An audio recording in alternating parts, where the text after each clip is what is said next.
HPLC ini adalah salah satu teknik analisis yang penting di dalam bidang farmasi karena kemampuannya untuk memisahkan, mengidentifikasi, dan mengukur konsentrasi senyawa-senyawa di dalam campuran kompleks dengan sangat sensitif dan spesifik, di mana HPLC antisoplen ini juga merupakan metode khusus di dalam HPLC yang digunakan untuk memisahkan senyawa-senyawa yang tidak larut dalam pelarut polar sehingga sangat berguna di dalam farmasi untuk analisis senyawa-senyawa yang sulit larut. Mana contoh-contoh penggunaan HPLC antisoplen di dalam farmasi yaitu pada analisis obat dengan kelarutan rendah. Misalnya beberapa obat memiliki kelarutan yang rendah dalam pelarut polar yang biasa digunakan di dalam HPLC. Dengan menggunakan HPLC antisolven ini, senyawa-senyawa ini dapat dipisahkan dan dianalisis dengan efisien untuk memahami profil kelarutan mereka di dalam berbagai kondisi formulasi.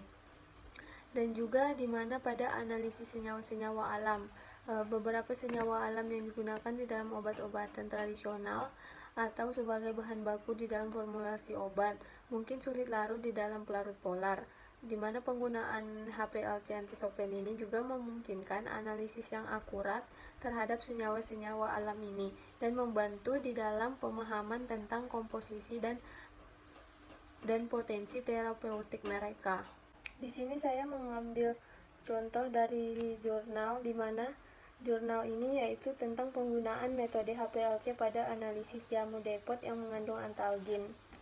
Nah, di mana di sini dikatakan bahwa metode analisis obat yang sedang direkomendasikan oleh Farmakope yaitu teknik kromatografi metode HPLC atau merupakan teknik kromatografi cair yang digunakan sebagai pemisahan berbagai komponen di dalam suatu campuran. HPLC ini juga merupakan cara identifikasi dan kuantifikasi senyawa di dalam proses pengembangan obat. HPLC ini adalah pengembangan terkini dari kromatografi cair kolom klasik pada kolom, detektor yang lebih sensitif dan peka, serta kemajuan teknologi pada pompa bertekanan tinggi yang menyebabkan HPLC ini menjadi suatu metode dengan sistem pemisahan zat yang cepat dan efisien, di mana sampel yang telah dilakukan proses preparasi sampel ini dan pengujian kualitatif untuk mengetahui positif atau tidaknya sampel jamu pegalino ini, dan kemudian hasil dari positif dari 3 sampel tersebut akan dilakukan uji kuantitatifnya menggunakan HPLC, di mana pada uji kuantitatif ini dia ini akan mendapatkan hasil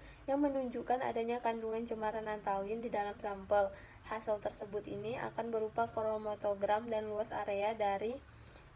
terbentuknya puncak. Setelah itu akan mengetahui hasil dari kromatogram yang akan dilakukan pada perhitungan kadarnya.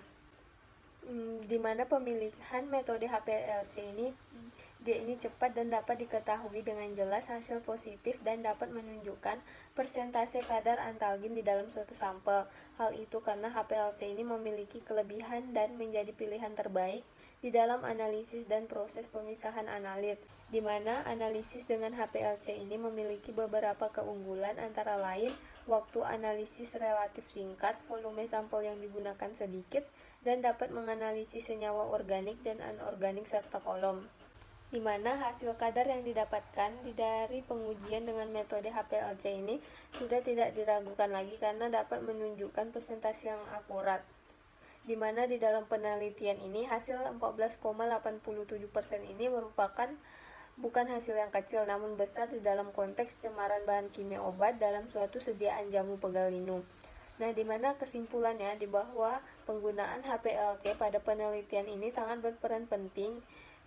dan berperan besar terutama pada hasil yang didapat. Dapat diketahui keunggulan dari instrumen tersebut, beberapa diantaranya yaitu HPLC ini memerlukan waktu yang singkat dan juga dapat menghasilkan selektivitas, sensitivitas, dan rentang dinamin analisis LC. Dia ini juga menghasilkan puncak kromatogram yang ideal dan akurat dalam penggunaan pelarut menjadi lebih sedikit dan juga serta lebih banyak produk yang dianalisis dengan sumber daya yang ada.